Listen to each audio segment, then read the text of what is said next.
My life and journeys as a midwife. It's been a long time coming in my attempts to share this piece because it is so layered. There's so many different aspects of what my path as a midwife has looked like.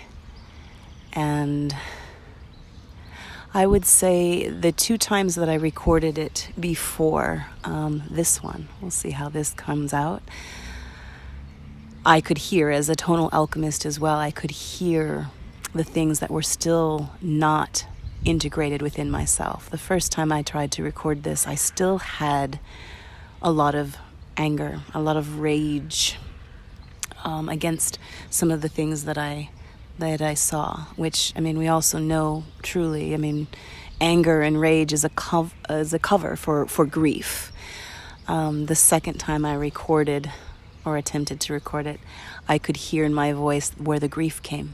And I honor all of it as a beautiful process. And I also acknowledged when I was writing and including it in as a part of a SoulJourner's truth, there is a distance that happens when I'm writing that I'm able to kind of recall and put it down. But then the voice and the body, there's no secrets. You can hear it. You can see it. So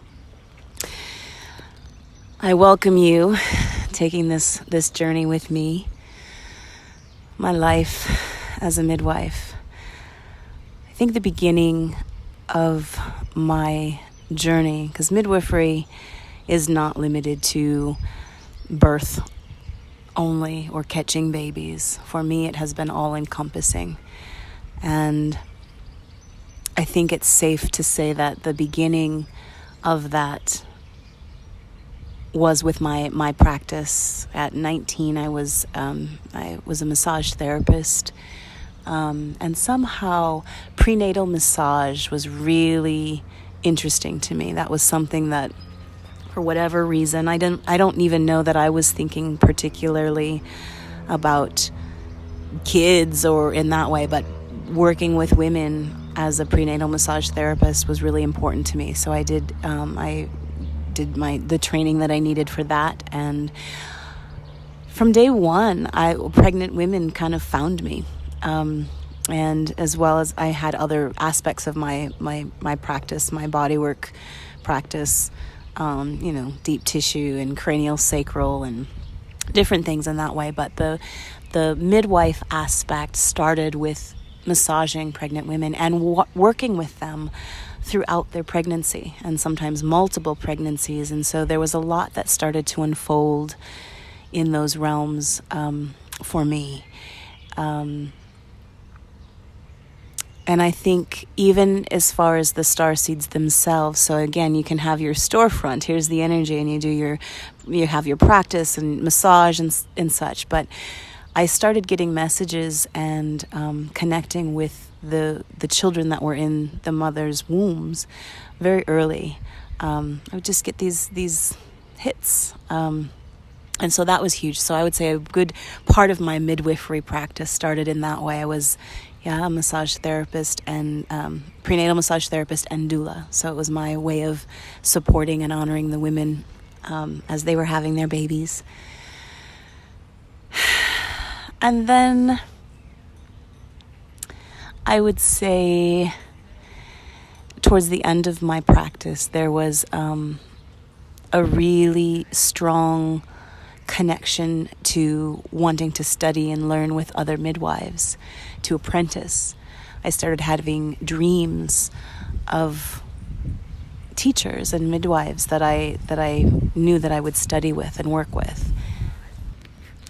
After about 9 years in private practice, I sold my house and decided to go on a journey and follow the calling and follow the dreams, which for me was still also part of my midwifery practice. Things that come to me in dream space often come true. I've learned how to navigate those things. But this was the beginning of that kind of journey. And I remember my business partner at the time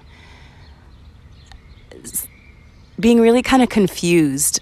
We completed our time together. We fulfilled our contract. There's no bad blood in those ways. But I remember saying, I said, I just keep dreaming of these women, and there's midwives, and then there's women that I'm supposed to be working with, and they're not here. It's not at the hospital. It wasn't me wanting to go to school and work in a hospital in any way. I never saw it. So I was really just following my dreamscapes.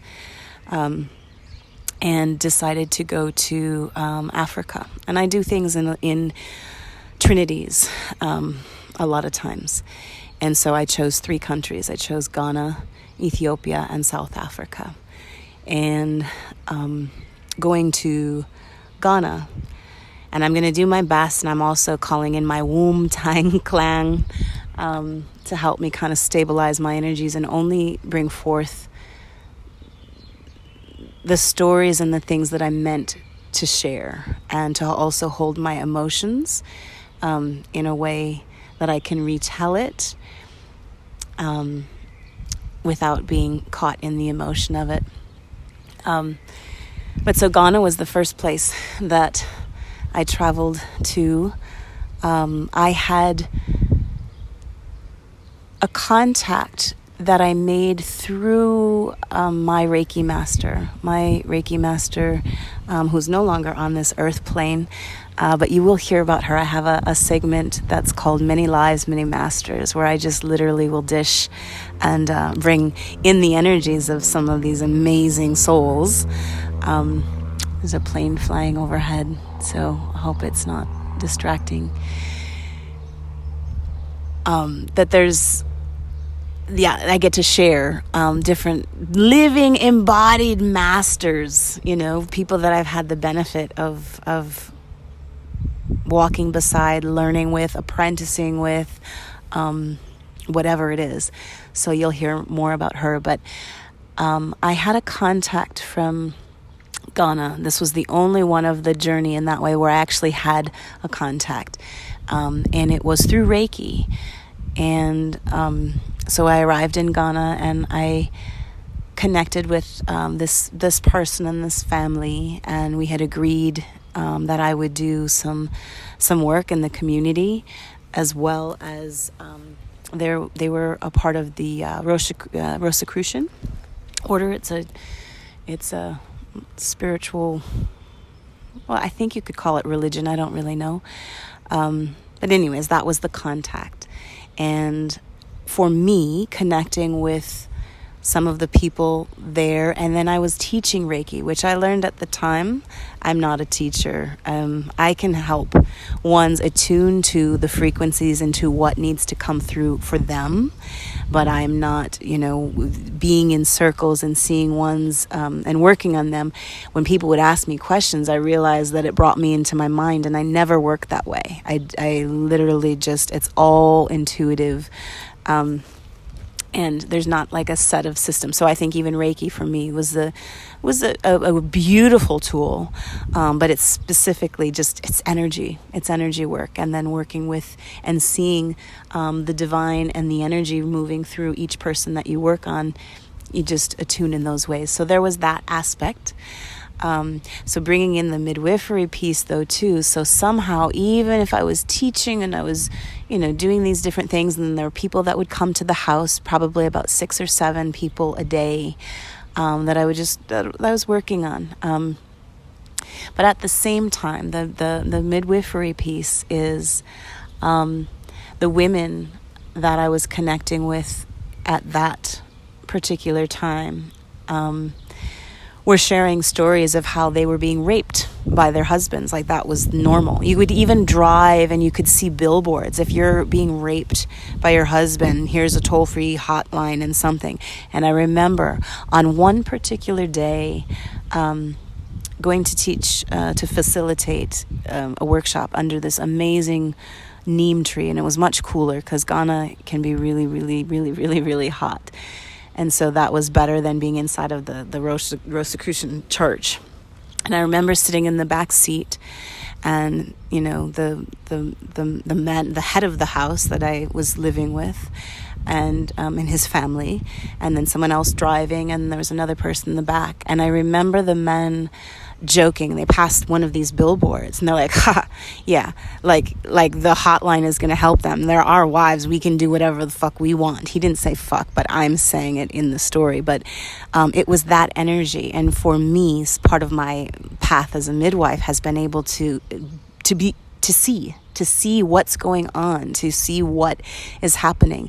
And this same energy, the same, ones who are like, okay, here, let's go and we'll do this healing and here's for the community, are also ones who felt it was completely well within their rights to treat their wives as property and to rape them if they feel to. It's not about consent in any kind of way. And then the flip of that for myself, then coming home and being in the kitchen and cooking with with the wives and the younger sisters, and what happens with midwives is that we connect. People, you can talk, you can have conversations about anything, and hearing the woman's experience of what her life is like, and that's just kind of what it is. Now, I do have to say, I think I made this clear too in another podcast that I recorded on human race relations. There's the danger of a single story, and the goddess who said that, I think she's from Nigeria. I am forgetting her name in this moment, but she says the danger of a single story is not that it's incorrect.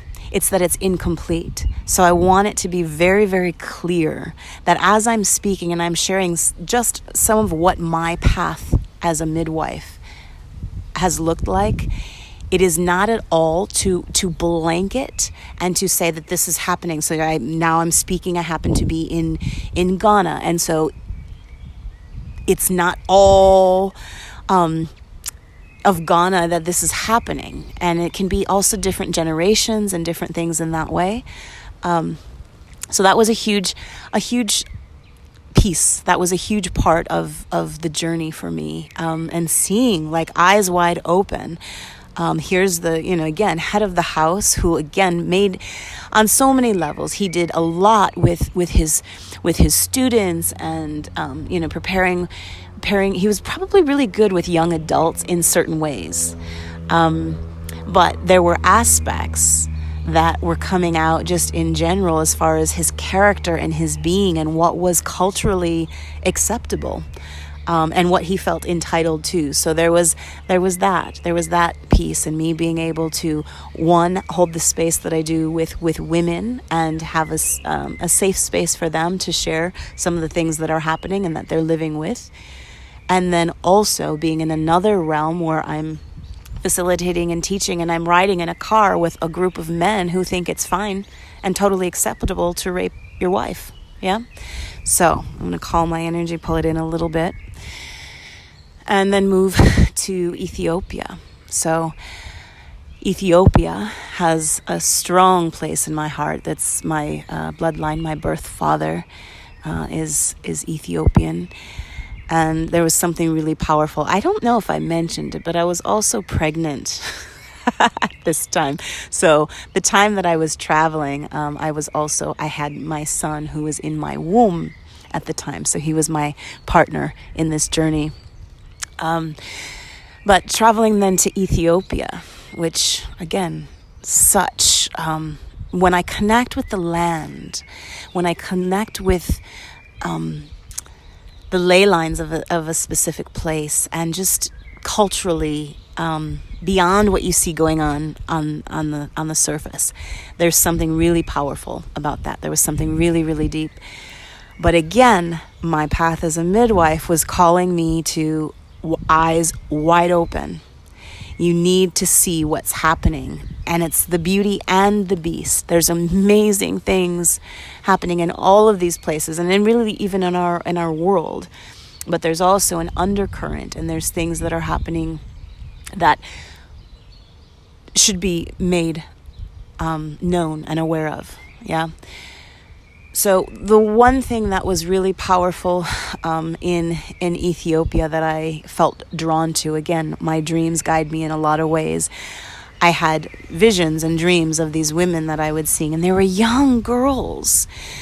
They were young girls who had babies or had stillbirths or having, like, child marriage was a huge thing. And so again, I remember feeling this confusion in my dreams. I'm like, these women, but these are girls. They were like 12 and 13 having babies, and not their bodies not being fully developed enough to withstand the pressure, the pregnancy, or if, depending upon economic levels or conditions in just different ways. Sometimes the children, there was a stillbirth, and so still having to push it out caused this tear. And so somehow I found my way to there's a fistula hospital in Addis, and I got to work with the women in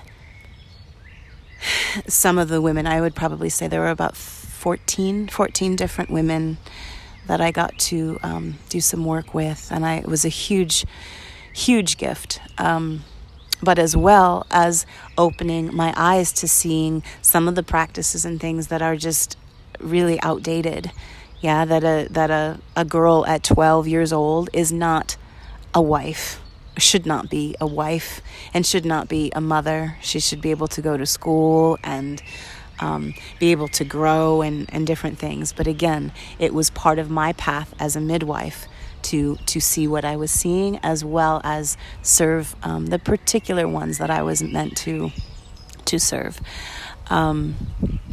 Another aspect of Ethiopia, I'm pretty proud of myself even in this moment. I feel a little bit detached. I think I ran through some of those emotions. I don't feel angry and I'm not bawling. So far so good. And I'm again acknowledging and giving a shout out to my Woomtang clan who holds me steady in some of the storytelling as well.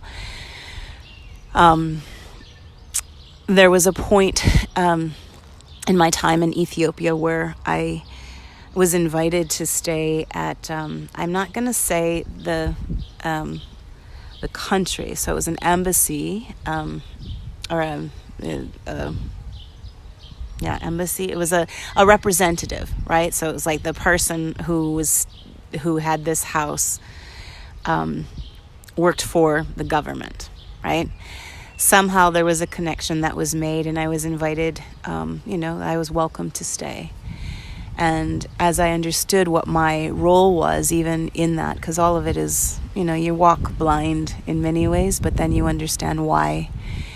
The women that were in this house they were the help, yeah? Someone to wash dishes, someone to wash the clothes, to clean, to cook. Every single one of those women were being raped by this person, yeah? Again, government official, here's the house, everything's paid, here's, something. But here's an energy who believes, again, it's sex slavery to me. Here's women who are supporting their families, here's the job, and a part of their job, if they want to keep it, is that he pretty much got pick of whoever he wanted to have, and it was rape. Yeah, it wasn't consensual. It wasn't consensual in any way. To me, this is another aspect of bringing forth some of the widespread energy of sex slavery, of what that looks like. And again, for me, to be able to manage my own emotions and to see what was going on, and then sit with the women as well and say and I worked on each one of them. This is also a part of my work as a midwife, restoring some of the energies, things that, on a sovereign level cannot be taken from you, and clearing some of those energies as well was just part of my offering for my sisters. But the conflict lies in too, where you say, well, what can I do? How can I help? Right? Like in this, like here's everything in my body who is, have a little bit of a Sekhmet fighter energy, or, like let's get you out of here. But at the same time, when I really connected and listened to these, to these, at this point, there was 4 women in this house. And none of them wanted to lose their job.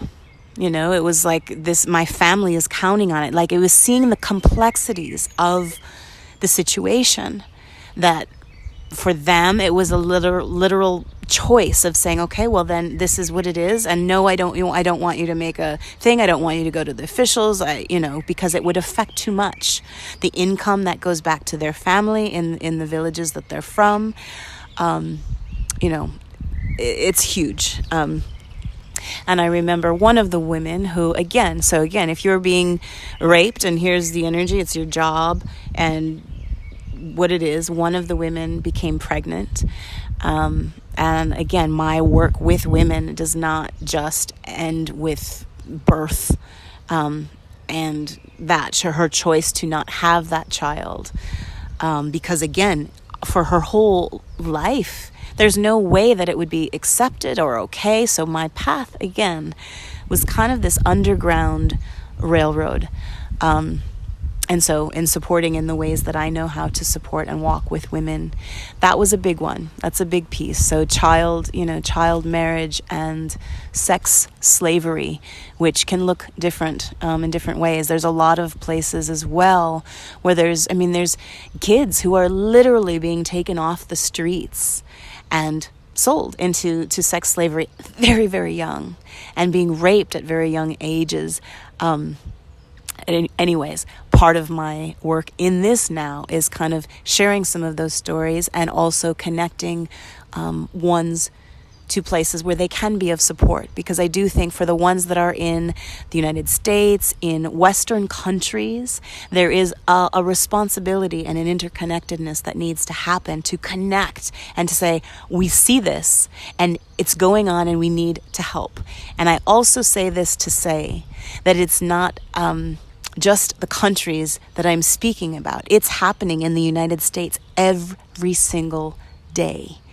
And it's not in the forefront. It's not being discussed. But I do feel like information is light. This is why I think I felt conflicted for a while. I'm like, well, why would I even be telling this? This was my story. This is part of what, for me to see. But I am meant to link to some of the organizations who are connecting and helping these women and children, and making it available to ones who may not, leave their land or their country and go to some of these places and see what's going on, as well as opening their eyes to seeing what's happening in their own backyards. And again, I have to reiterate that, because that's the danger of a single story, where it's like you want to then say, okay, well, this is all of Ethiopia, or this is all of Ghana. It's one story. It's me sharing what my experience was, and bringing awareness to some things that need to change. Yeah. And I do have to speak a little bit about the helplessness that I felt with regard to being able to help my sisters. That at the end of the day, you don't. And this is where that savior complex, you come in and say, what can I do? How can I help? And a lot of times people do that. But you really have to have an open dialogue and communication with the ones that you're serving. It isn't doing something that is not of their choice as well. And so the women at this particular house were very clear that it was that they didn't want to be rescued or any attention to be brought in those ways. And so that is also a nice practice of being able to say, I'm here to be of service and to do what I'm meant to do in those moments. But to not interfere if it's not what's meant. You don't get to make those decisions for other people. Again, I do think there is validity in sharing some of the stories for people to see. I will put links in the show notes to some of the organizations and ones that I still to this day am connected to and with, and support their work as well. The next country that I went to was South Africa. And in South Africa, my rooting as a midwife came under the apprenticeship of Gogo Sizwe. And again, I have another segment called Many Lives, Many Masters. I think I mentioned it before, where I just get to dish about some of these amazing souls that I had the blessing and privilege of working with, learning from, spending time with, living with. And my time in Gogo Sizwe's house, again, a very strong energy. I'll go into detail in her story because she needs a whole podcast just to herself. But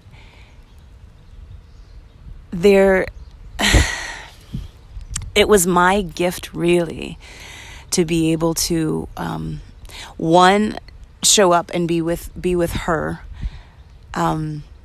See, now I'm skipping in my head of wanting to tell some of the story, but I think it's not relevant. I think it would take too long, as I'm trying to stay under the umbrella of what my path as a traveling midwife has looked like. Oh, come on, I'll just tell this story. So for me, the dreams are huge. Yeah. And I said this is part of the dance. It's part of, I'll get a vision of someone or something in my dream space. And I actually got to meet another midwife, a Sangoma, who was doing the same. So before I even arrived in South Africa, she was already, receiving her visions and connecting to me. So when I arrived at the airport, there was somebody that came up. And again, I had no contact. So no contact in Ethiopia, no contact in South Africa. And that was a way of me moving with spirit and following my own intuition, my own spirit allies, and seeing that you can move in that way, that you are always completely safe and protected wherever you are. But there was somebody that Gogo Sizwe, who I had never met, sent to the airport. So this man comes up to me and says, Gogo Sizwe is waiting for you, come. And I was still new yet in working in these energies. Now, at this point in, 16 years later, it's very normal for me. So I wouldn't question so much, and I would be able to just run my light and feel, is this okay? Is this a scam? What is this? But it was true. She had these visions of me. She knew when I was landing. But I didn't trust it. I was like, no. And he said, okay. He goes, but I can't go to her house and not bring you. She sent me here to pick you up, and you're supposed to come with me. And I'm like, I don't know you. I don't know you. And I'm not getting in your car and, da-da-da. And especially since some of my experience with trafficking and some of the sex trafficking and sex slavery and different things that I was experiencing, I was not feeling the most trustful of that energy. So I went, he gave me her phone number and said, here, well, then call her. And when you can, something. And I remember putting it in my pocket and thinking, okay. I also needed a little bit of a rest from the number of people that I had worked with in Ghana and then also Ethiopia. I really needed to reboot a little bit. So in some senses, it was perfect too that I didn't just get in the car and go to Gogo Sizwe's, because that was a whole nother chapter. So I had about 5 days to myself, and could just ground. And then I called, and she was like, where are you? Come, just come. And so after about those 5 days, I felt clear. I started to see her face as well in my visions. And so that's when I called and I went to her house. And we made the agreement that I would see all of the people that would come to her house for her healing arts, for the things that she was doing. I would see them and offer the things that I was doing, and I would work on her. So she got a space to also just receive from me. And then I also was receiving from her. She was teaching me all about herbs, Zulu names. So I don't have a lot of the translation of it, but I was learning so much just through being with her. And then she said to me about my own womb, she's like, all right, so the child in your womb, what are you going to do?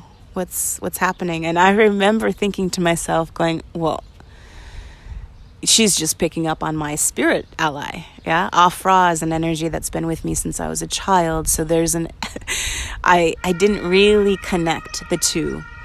But this was the first time as a midwife that I also learned that birth and death. And she was really clear. She's like, he wants to come. He wants to be born. He's not just spirit. And if you choose to have him or not have him, he is of this land and he wants to stay in this land. So you choose. And we were doing all kinds of rituals and spiritual baths and different things that were really resonant for me. Anyways, so this was really at Gogo Sizwe's house, the first solid introduction where I saw my son's eyes, and he gave me, we did a Faces of Time meditation, and he gave me specific glimpses into our life. And his words to me at that time were, you don't have to choose. Because I remember thinking even about motherhood and just in general, I was like, but I'm here, I'm a midwife. I'm here to walk with women and to serve in these ways that I didn't see motherhood, especially how I was raised. It didn't equate at all. It wasn't resonant. But his words to me were, he came through Afra, and then my eyes shape shifted and then turned into my son's eyes. And he said, it's not about either or. You don't have to choose. It's not either or. You don't have to choose midwifery and motherhood. It's both and more, and I will show you. Trust me. And in the way that he spoke too, again, like my Afra is again one of my counterparts, and trusted allies, spirit allies. So I trusted it. I didn't need any more information. And I said, all right, so we're going to have a baby and be a midwife and continue my work with women. So that was South Africa. And it was really a powerful experience. And again, look out for the podcast under Many Lives, Many Masters for Gogo Sizwe, because there is so much that comes forth through her that I'm excited to share. So, bringing it back, my life as a midwife.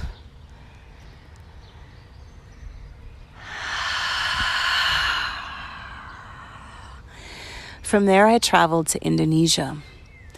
And Indonesia, for me, was a really strong homecoming of Lemuria, learning about Hindu culture and trance. It was a big part of, again, even as a midwife, that is a part of midwifery too. The years that I facilitated trance dance rituals and held space for people who were going through major transitions, death, birth, life, like in a ritual space, it's still midwifery. I think my point is to say too that, a midwife that's so all-encompassing, and it does go beyond catching babies. But the midwife aspect for me in Indonesia was more so about my own a day in the life. So you will be hearing this in one fluid segment. But I stopped the recording in that moment as I was recording and storytelling, and in a moment that a mama with her small child, I'm in a Western country now, I'm in Germany, And I could feel my energy being called elsewhere. So I went where I went and got to be in that moment, in that alive moment with that mama and star seed. She had one baby in her belly, a 2-year-old running around, really fascinated with me and the tree that I choose, to do, or one of the trees that I choose to sit under and do some storytelling. But it was a mama that was also, this is another example. This is why I think there's a fluidity in these conversations as well. It's being present. Midwifery is being present and being with women in all spaces, in all forms, in all places. And this is a mama who at the end of the day is overwhelmed, absolutely overwhelmed, living in a, what our modern day culture in Western society says. Here's mother, here's father. Sometimes the community and the extended families are all over the planet, so they're really going it alone.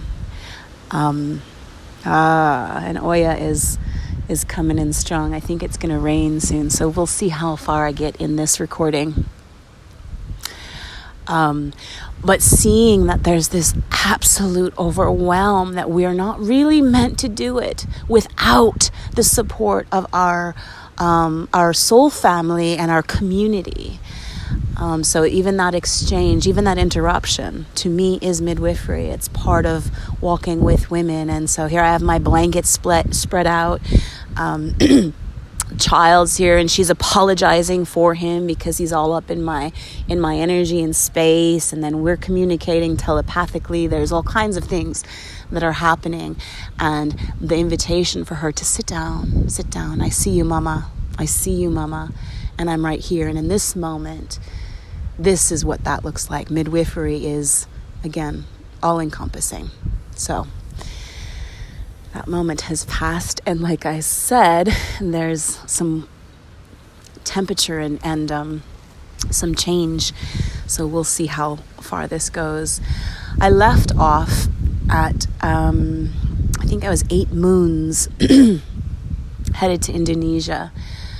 Before I went to Indonesia, I remember flying back to the United States. So I flew from South Africa to Chicago, to my hometown. Had to take care of a few things, tax stuff, some business stuff, and then I was out. I went to San Francisco. Went to a party at 111 Minna, which again, most people who know me, I do a lot of things with numbers and signs. And there was a fundraiser. Someone's like, Amber, I think you'd love this. There's this woman, her name's Robin Lim. And you're going to Bali. Isn't that where you're going? You're going to Bali. You should see this. You should come. So I remember it was 111 Minna, a fundraiser for Bumi Sehat and Robin Lim in Indonesia, which again, I hadn't met prior to when I actually went to Indonesia. Excuse me. And there's the rain. Okay, and it's going to be a hard rain. All right, I'm going to pause here.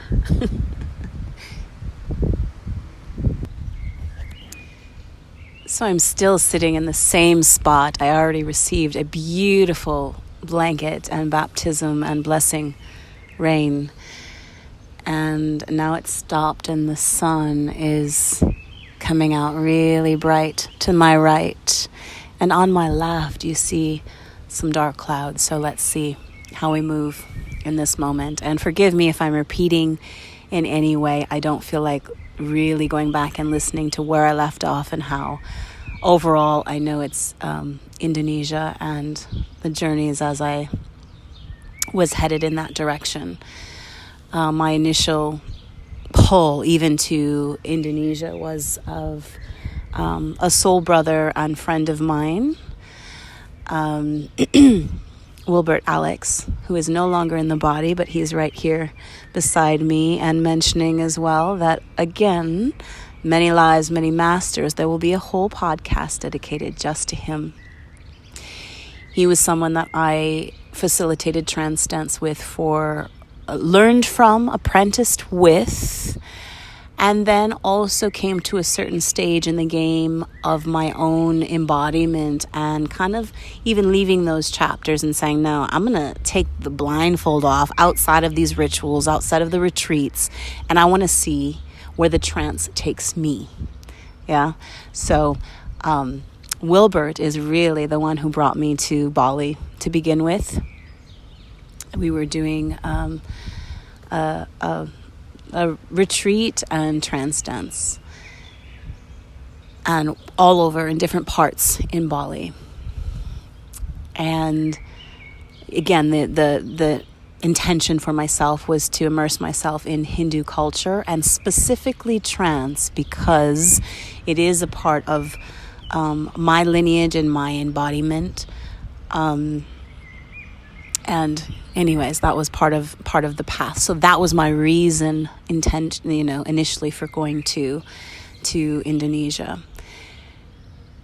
And as well as, I think I said this before, but Bali, without even my knowing, was just this remembering. Like my womb, my whole body, every aspect of my Pleiadian, Lemurian self was like, like, lay down your priestess bags, lay down your armor, lay down everything. Like, you're home. You're home. This is where you get to birth. And if you think anything really in the sense of cats or energy, and I do have some different archetypes that run through me, but there is and spirit animals and totems and things like that. But the cat is really powerful as well, because even if you watch a cat birth, they're very specific. They're very, they can move around, they can be anywhere. But when it comes time to birth, they're really clear about where they want to be, who's around, and what that is. And so Bali for me was one I knew, kind of. So I'm correcting myself in that. It's like I knew I had 30 days in Bali. I was going to go to Hawaii because I know some beautiful midwives on Big Island. That was my plan. But on an energetic level, Bali is the place that said, no, it's okay. Little cat mama. It's okay. You can birth here. Yeah. So after maybe about 25 days of traveling, all over Indonesia and doing trance and being in different spaces and doing different rituals, I came to Ubud. And then I remember in the back of my mind, I remember someone, and I remember the party, the fundraiser that I went to in San Francisco. And I was like, oh, Ubud, I think Robin's here in this, let me see who this is and blah, blah, blah. But I think I had like 6 days before I was meant to fly and meant to leave Indonesia and go to Hawaii. And that was where I intended to birth my child. And I remember when I met Robin, there was something that was really intriguing because, again, I am as multicultural as one can get, I would say. Yeah, that's a whole other story and a whole other podcast. I've probably already recorded it. Check it if you feel. But I remember going to the clinic, going to Yayasan Bumi Sehat. And I see this woman, and here's this energy, here's this sister midwife. And she looked at me and she's like, so what are you going to do? How do you want me to check you something? And I remember I looked at her and I was like, check me? What do you mean? Again, midwife to midwife. No, you're not coming to me with any kind of electronic devices. You're not going to do any exam, there is no check that you need to do. And then I remember saying, but you can listen ear to belly if you'd like. And she did, like even that is another aspect of midwifery, that the mother is in full control and you have to consent to any procedure, anything that's going on. It's not this outside entity. This is about sovereignty, which is again, I think part of midwifery. I don't think there's any separation really. And, she listened ear to belly. We had our conversations, and I remember walking from the clinic, and we were going to go to her house to have some lunch. Just in being, energetic space. Yeah, just the moments that pass. And I remember seeing this woman who was very kind and very soft. And when I witnessed her in spaces that I was allowed to kind of even witness, she was very holy, like Mother Mary, and kind and soft in her speaking and in her way. The fluidity of her bahasa was fantastic. Then, as we were walking from the clinic to her home, there was a car that was speeding really, really, really, really fast. And I remember seeing this Shakti. This is another reason why I was like, oh, maybe I could stay. Maybe I could stay for a minute. I remember this same woman who had this lightness and this beauty and this softness. The second there was this speeding car down the road, I remember her slamming her hand and hitting the car and saying, slow the fuck down, these are my babies. And I remember saying to myself, oh, I think I like her. Because I embody all of those aspects. I have all of those sides. The nurturing, the feminine encompasses all. Midwifery really does encompass all. So, okay, fast forward.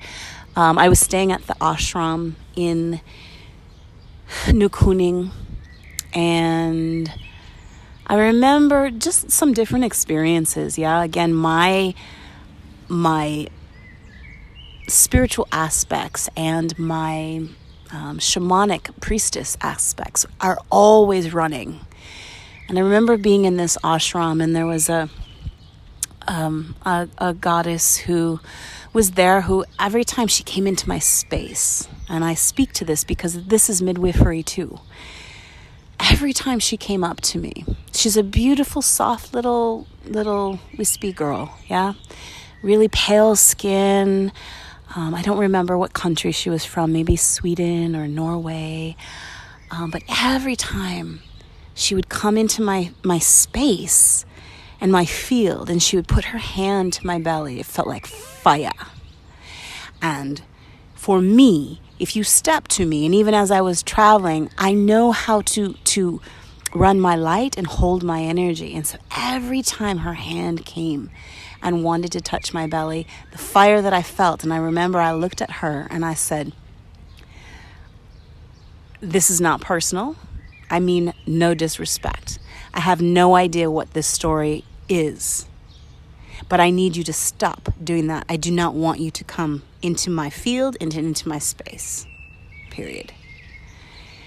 And that's also part of midwifery.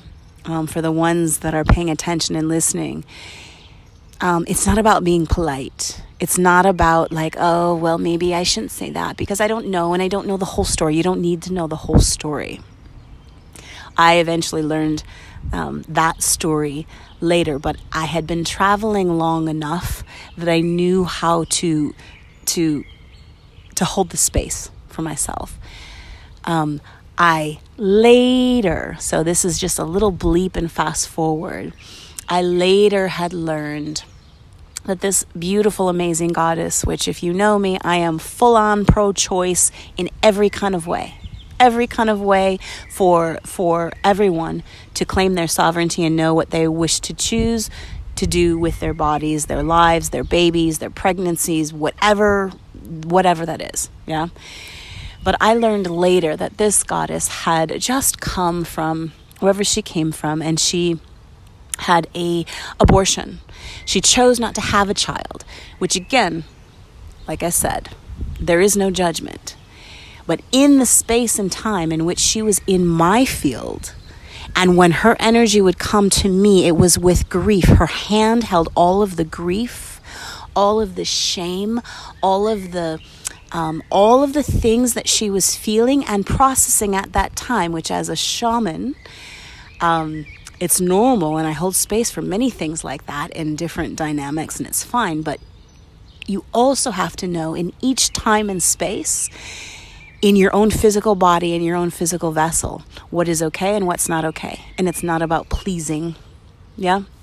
So anyways, that was one segment, being at the ashram and my life as a midwife. But my life as a midwife, you can see it's starting to take a turn where like I'm about to birth. And I need to know who I'm living with, where I am, what does that look like? Is this safe for me to be here? Is this where I would open up and actually birth? One of the things that I learned about where I was, even in the ashram in New Kuning, is that I was on the second floor and it was higher than the temple. And culturally, you're not allowed to birth in that way. Yeah, you have to be lower. You have to be on a different plane. And then when I kind of, as the little feline that is me as well, kind of assessed what was on the ground floor, first floor, it didn't resonate at all. Again, as well as also the people that were also staying in that ashram. And beautifully enough, in the magic of Robin's kitchen, because that happens all the time, I met a beautiful soul sister and soul family friend who said, I have a place on East, in Chandidasa. You can come birth at my house if you want. And that is where our journey took us. And it was fantastic because I also have a really deep connection to Yamoja and to the water, and it felt fantastic. And there was no restrictions on that level. We still did many offerings and did many things honoring the culture in which we were. But there was no restriction as far as my embodiment and how I needed to move and blah, blah, blah. I'm not going to go into the birth story because I'm sure there's another podcast or interviews and things that I've done on that. But yeah, Bali became for me the place where I gave birth. I gave birth to my son and to myself, and to a different way of being, a different way of serving. And RainMa was born. And even my service in the community and our life and our years there, pretty profound and a deep imprint in my heart and life. I'm not going to go into the birth story because you can listen to it elsewhere. It's somewhere in the midst of a SoulJourner's truth. After Indonesia, I went back to the United States, and my son was about 4 years old. I really expanded and went back to work. I rented an office again. I reopened my practice of massage therapy, which then at that point had become my storefront for all of the things that I was doing, but still under the guise of massage. And there birthed the part of my midwife self that became the fierce advocate. There were so many things that from my journeys traveling in other countries, in a few other countries, and then the birth of my child, there were things that I could not unsee. And there were things that I noticed even prior to leaving the United States and going on a SoulJourner's truth. I would listen to people's stories and I would see it, but I never really connected the dots. My mother wit had been kicked in full on. That then as I was seeing, again, normally without any effort, pregnant women finding their way to me or mothers in different ways, and the stories that 98.9% of them, according to my own records and studies, my clients, they were all having cesareans. They were all coming in with, oh, the doctor said, the head's too big, or the cord was around the neck, or like something. And look at, I'm totally fucking changing my voice because a lot of it was absolute bullshit and I could feel it. So my time in the United States, when we returned after Indonesia, I really learned as much as I could about what was going on in the systems within the United States, what was happening even in the local hospitals where a lot of the mothers were sent that I was working on. And then I found ways of like, okay, so this woman, if you're going to go to this hospital, if that's your choice, your sovereignty, and you're going to birth at the hospital. Because I didn't really have a whole lot of them were having home births. Not a lot of them were having unmedicated births, non-cesareans. It just wasn't what was happening. And I realized that there was a whole bigger picture to that. Again, there's a podcast, a blog, Mother Wit, Mother Mind, where I will go into detail about some of the stories across the board, where those things come through. But my work as a midwife while I was in the States became very, even to myself, it was not healthy. It was not healthy because I was angry. I was angry at how I was seeing things unfold, how I was seeing people being manipulated. There was a part of my energy body, my soul, saying this cannot be. So I really focused my time and energy on advocacy of like how, so the more information you have, and then each mother you can choose for yourself. And I saw it even happening with couples and in their marriages, like, well, he doesn't ask very much of me. But he, my husband, he would feel more comfortable if I'm in the hospital and And then all this cascade of interventions and things would happen. It's like you had to fight. And this is where I think a lot of the doulas in the United States, and my heart goes out. I salute my sisters, midwives, doulas, in any form in which you are called to serve. So I am not bashing anyone. I'm not bashing countries and in general. At the end of the day, we all have to know who and how we're meant to serve, and that's all that goes. And there's plenty of room for everyone. But my work in the States as a midwife was not about birthing. It was more about advocacy and seeing what was going on, and then making sure that I could provide enough information and research for ones to be able to make sound decisions, even as far as their midwives or hospitals, even the nurses. If this particular nurse is on duty when you happen to go into labor, you are fully allowed to say, I want a different nurse, because she is clear and set and actually has bets with other ones, that even the ones who say, she wants a natural birth.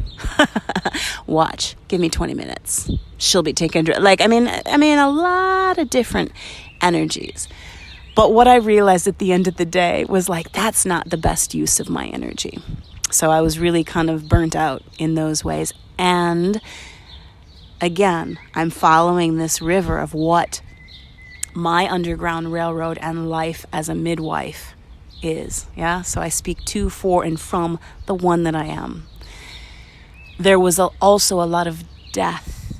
There was also a lot of me walking with women who had miscarriages, who were choosing different rituals, even with their own miscarriage or abortion, or different ways to honor and celebrate their children, to pull in the energy and the spirit that came with that child, and then also release and do ritual in offering to the earth with their wombs and the child that was held within their womb. I also had the gift and honor of being my sister's death doula, midwife of death, which again to me is all part of the same, how we come in and how we leave is all really a big, huge rites of passage, and it's an honor, and we're here to serve and to show up in those ways. So I got to do that with my sister. She left her body in Zion, Illinois, which I think is quite funny. that she got to go out in Zion. But again, so the United States, that was a little bit more of that trajectory. And then me having my practice again and being mama and having different obligations with my own family and things as well. It was a different period of time. From the time that my son was born, I remember having dreams of him and our life and different things, but I only saw him until 12 years old. And in the beginning, I remember thinking, oh my God, is he going to die? In the very beginning in Bali, I remember a period of a few weeks where I didn't understand, and it was so intense. And I knew that there was a very distinct ending to our chapters, our SoulJourn together. And so at the end of this journey in the United States, I remember saying, okay, here it is. It wasn't that he was going to die. It was that in our time together as a sun and moon dream team, in many ways,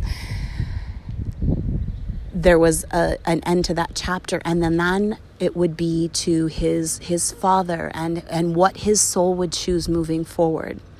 And since I knew we were coming to this end, in the United States and in general, I did what I know to do as a midwife, as a mama, also as a global world schooling being, that this is how we learn. We left the United States. I closed my practice again. Family as well, going, oh, here she goes again. And we went this time with my sister, so it was not just the two of us, it was my sister and my son, and we began our journey. We were going to go to Spain and travel different parts. It's just part of the path, part of the lineage, part of how you walk on this earth and you see what those energies are. As well as a deep world schooling. Yeah, Masihi, my son, Afra, all of the ones who travel with us are like, okay, come on, let's go. So a big portion of that, there's many other spaces that I won't speak to in this now because it's not relevant to my life as a midwife. And yet it is, but it's not my story to tell. We flew from Chicago to Spain, and then traveled just slowly down in Spain. And then the energy brought us to Morocco. We took a ferry from Tarifa, Spain.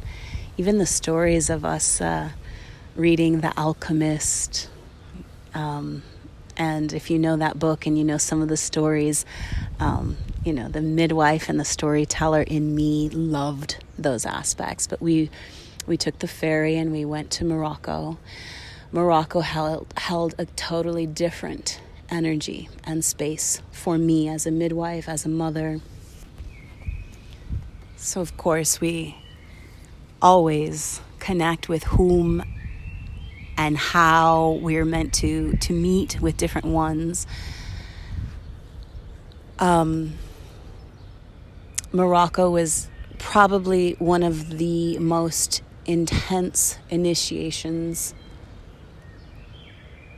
of my life because not only was I traveling now, I mean, it's different when your child is in your womb and you are one vessel, and now here is this being who is 11 and he's in different spaces in his realms needing what he's needing, and then my sister in her own spaces and journeys of what that SoulJourn looks like for her, as well as my energies as a midwife and the places and people that I'm called to. So it was interesting. It was the very first time I ever experienced being a single mother in the sense of not necessarily having your tribe or community, and then being called in the ways that you're meant to be called. It felt very multitasking. It felt very, it was a lot.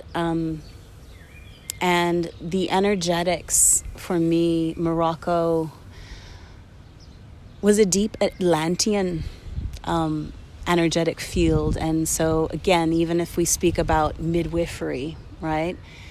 Again, I go to a deeper place of what's happened on the lands, what are the ley lines that are here, what is the imprint, as well as then you bring it into real time in life and say what's happening in the world in this now. And then the women that I felt called to connect with and serve. I'm going to do my best in this moment to speak to speak really general in terms, especially since that was a very profound time where I realized that at any moment, my life, my family, the women that I was serving was in jeopardy. I was called to witness different things, to see what was going on in the land, but also really aware of culturally what was happening. Yeah, that if a woman is pregnant and you are not married, you can be arrested. Your whole family can disown you. You have nowhere to go. So some of the women that I was meant to soul link and connect with were ones of what you would consider a different class or a different genre. But I think it's not true. To me, as a midwife, they're just other women. Yeah? You're in a relationship with a man, and here's the dance. He's courting you. He's also maybe courting 2 or 3 other women, choosing which one he's going to pick because he's the golden child. And if you happen to have sex and you get pregnant, this man could also say, well, that's not my problem. I don't care, something. He chooses maybe who his family chooses for him, and he marries that person. But he has his fun, yeah? That woman who is pregnant does not have access to, abortion is illegal. First of all, even being pregnant or having premarital sex is illegal and not condoned. A lot of the traditional healers and midwives kind of have gone underground in different ways, and there's not a well-known access to those things. And some of the women that I was called to witness and hold space for were ones who had no idea what to do. And so the calling and my energy was also, it's not my space to judge what the reality is. Here's a woman, she's pregnant, she has nowhere to go, she's hiding, she's not getting prenatal care because if she goes to the doctor, she could be arrested. It's a whole different world.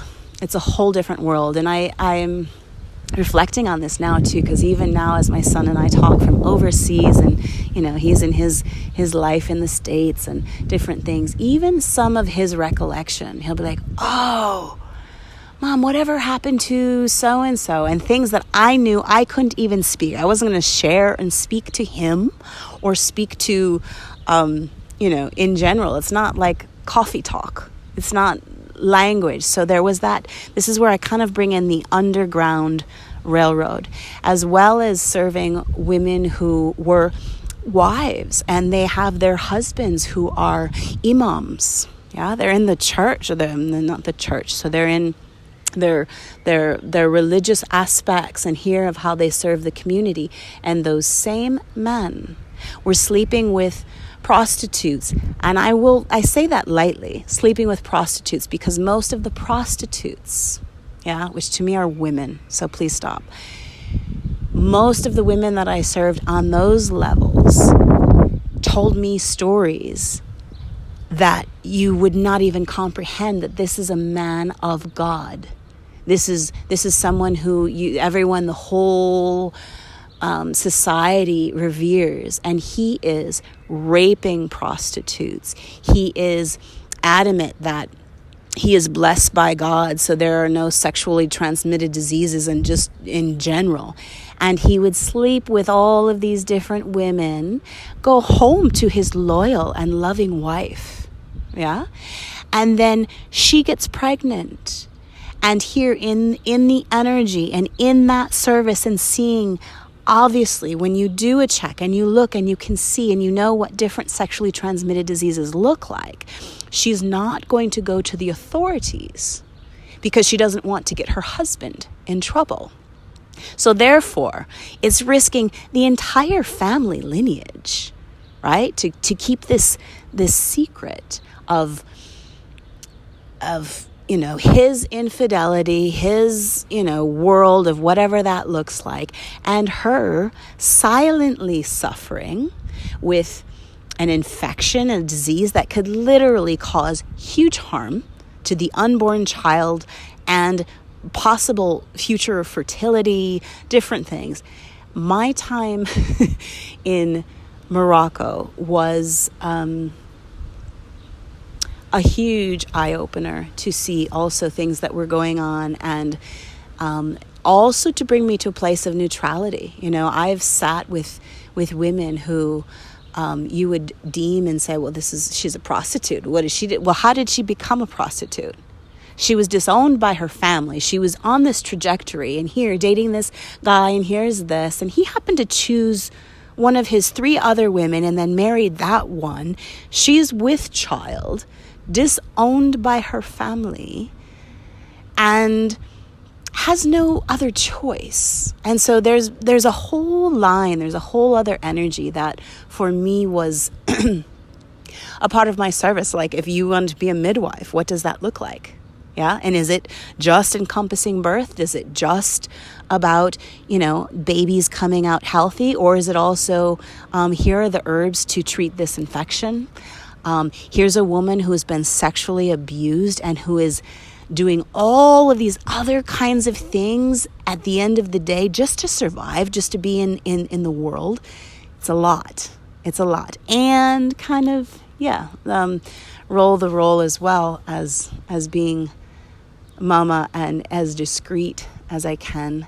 It's an interesting path. Sex trafficking also was a huge energy. I remember walking down the street in Morocco at a certain time too, and seeing, literally just walking, and then all of a sudden seeing this car pull up, and then ones grab the ones on the street, a person on the street, pull them into the car, speed off.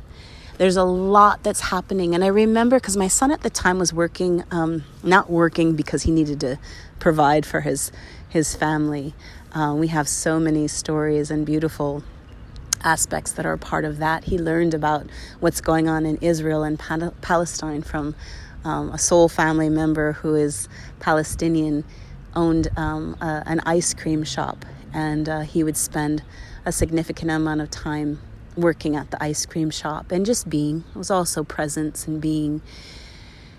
And I remember at the end of one evening, we had a friend over who, it was probably about 10 o'clock at night. We were going to have dinner. He's like, where's Blessing? Is Blessing coming? It was about 10 o'clock. And as far as how we roll too, and even the comforts, I also acknowledge and give thanks for a deep amount of grace, because now as I look in hindsight of how things in moments, you can be walking down the street, pulled out of your car, and no one knows where you went and how that happened. It's just what it is. Very grateful for the grace that has walked with me and my entire family and entourage. I am deeply grateful. We were going to have dinner, and he's like, why isn't he home yet? And his energy was, because as a Moroccan, and he knows this is where the beauty and the beast, he knows the beauty, but he also knows that there are things happening that if you are not aware, and some of the things, and I will speak to this too as a midwife, I've also held space for many men Oh, this is big because I haven't spoken a lot about the men, because my heart does go out to the men. Many men who, as a result, and some of the stories that you hear, it can sound one-sided, but if you go into it and there's all these layers, you can see where that abuse even comes from.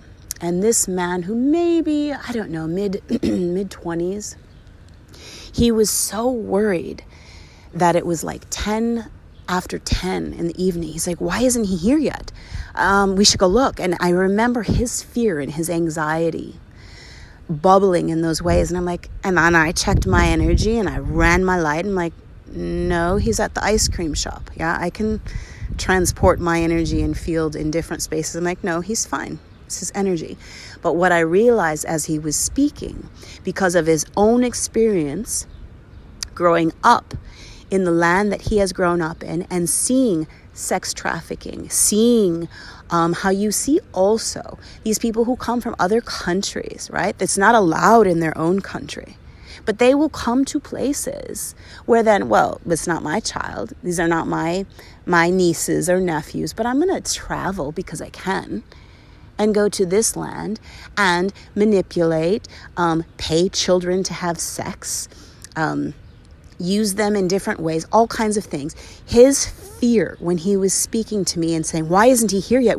Are you sure? We should go look for him, something. It was because of his memory of knowing what does also happen in that land and the protectiveness that he felt. And so I do remember that evening. I remember, and the food was all ready and waiting. I said, okay. Let's go. We'll go. And the ice cream shop was not far from where we were living anyways. And so all three of us, my sister, this person, and whatever, and we walked to the ice cream shop, and there he was with Ahmed, and just the normal night, like it was a normal night. And again, when I say soul family, the ones that are part of my soul family, I do have a really deep trust. There's a mother radar that I have, that it's okay, yeah. But I could feel in the relief that he saw when he saw a blessing. We call him Masihi now, but at the time, when blessing. But it was his own fears and what he had seen and what he had also experienced as sexual abuse and trauma at the hands of tourists, or in his own country, ones who exploit and use ones who are not attended. It was a really big eye-opener for me. And again, I do think this is important for me to bring this aspect and this piece for the masculine as well, because as much as you'd like to say, oh, that's terrible, this man is raping his wife, or we're in this country and this is happening, or pedophilia and these things, a lot of the ones that are doing these things, and I have sat with them. I have sat with grown men who have told me their stories of being a 10-year-old child, being tied up and shut in a dark closet by their father, yeah, or circumcision, yeah, at 7 years old, that, hey, we're going to go get some ice cream and something, and then hours later, they were being genitally mutated. I see the effects from all different angles. So it's not that I'm being, trying to claim a neutrality. As the stories, and I serve and I show up in the ways that I'm meant to serve, but there's also an aspect where there's something so much deeper. And in all of the countries and all of the places that I've been, every time where I feel this livid fire and hatred, yeah, it pulses through me as well. Hatred for what I see. There's always a point that happens for me that says, okay, I'm happy. Information is light. You see this. Now, I need you to come up a little bit higher. And my Womb Tang clan brings me up and says, and then I can see into this person's childhood. I can see into the desperation of the things that are going on in their home and why the choices they've made in certain ways. It's very intricate. It's a really, really, really, really big picture. So if I haven't done so already in this long-winded podcast, I wish to also honor the men that I have met and that I have walked with as well, because I do know there is an emphasis of walking with women, but it's really the whole family, because it affects us all. There is no separation. So this was Morocco. Yeah, it was very intense. There was an energy. And again, at the same time, for many people who know me and you see Facebook and you see the photos like, wow, look at his... I wasn't posting. I wasn't having these conversations. And I do actually say that my time... when our world schooling journey and time came to an end, and then finally handing the baton to Team Threats, to my son's father and his family, and honoring what is his next chapters in life. It was me coming to Germany that really, in the Black Forest, my ground crew, soul family trees, literally going, just relax, goddess, we got you. It was like this end of a really long SoulJourn, and being able to refill my own vessel, and then also see the ways in which I was meant to serve moving forward. I realized coming to Germany and having the solitude and not traveling those ways, I love being home. I love to cook. I love storytelling. I love writing. And now the way that I get to serve as a midwife, as a spiritual midwife, I get to do it from home. So no longer am I in all of these different places and villages and all of these different energies. In Soweto with Gogo Sizwe, I mean, I remember sleeping in a room with 10 other people in Soweto, and it was the most beautiful, amazing energy and home space. Yeah, felt loved and welcomed. But as far as the priestess, the midwife that I am, my dream space and my daily rituals, my teas and how I mix herbs and how I move throughout the day is really important. So now my work as a midwife is pretty much due to technology. I still get to serve women and mothers and midwives, because there are also midwives that I still am connected to in all of these countries and places that I've met that are serving, and they're on the front lines, so to speak. And they do not have a place to share their stories or to really kind of release. So that's a part of my work. There's another aspect that I didn't even realize as far as circumcision and being in Western countries, which is why I bring this up too. Because you hear me telling stories. This was my journey. This is the particular places that I happened to travel to, right? And what my eyes were meant to be open to. But please remember how I said the dangers of a single story. It is not a blanket as in everywhere, everyone in those countries. Please take care and listen accordingly. But I do know that I was unaware until I came to Germany, and as some other midwives, and we have our own underground railroad in our network of how we connect and how we share information. There were women that were starting to contact me through my website that were in Australia, in Germany, in Western countries, who were being like like this whole coercion to send them back so they can maintain certain rituals. They could go get circumcised and then send them back. So to maintain certain rituals. I've held space for women here in Western countries who have been burned, who have been ones who maybe are in a different land but are still upholding different practices that are accepted in the culture in which they come from. To me, it doesn't end. I will say, though, for myself, I'm really happy that I get to serve from home, that I get to support and serve my sisters in the way that I get to, and I get to be home. And the other aspect of midwifery, the bigger piece that has been coming through beyond the storytelling, beyond a SoulJourner's truth, that has been the most rewarding and fulfilling to my soul, is working with the mothers and the families that are bringing through their star seeds. And they are full on. If they had no psychic awareness before or different gifts, something, these star seeds coming into their wombs, they're going pop, pop, pop. And they're having dreams. It's not so random anymore. It's not the random shamanic priestess traveling and then you meet other sangomas and different something.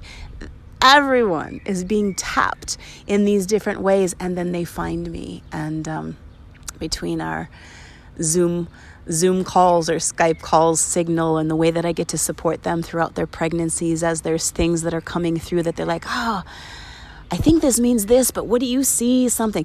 I love it. I am in absolute love with my journey and my life as a midwife. And I do make peace with the path that brought me to this place.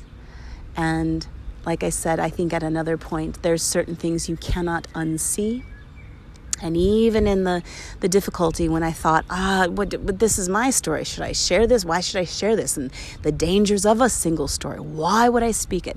I'm speaking it because I was told to share. And as much as there's the beauty and the beast in this world, I do see that life is beautiful, and the earth and the world, she's turning herself inside out, and this is all part of a transition and change. And I have absolute faith in what I see and what's unfolding for our future.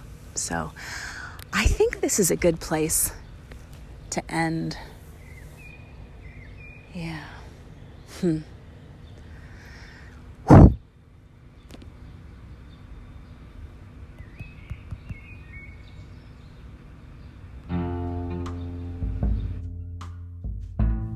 Thank you for listening to a SoulJourner's Truth podcast.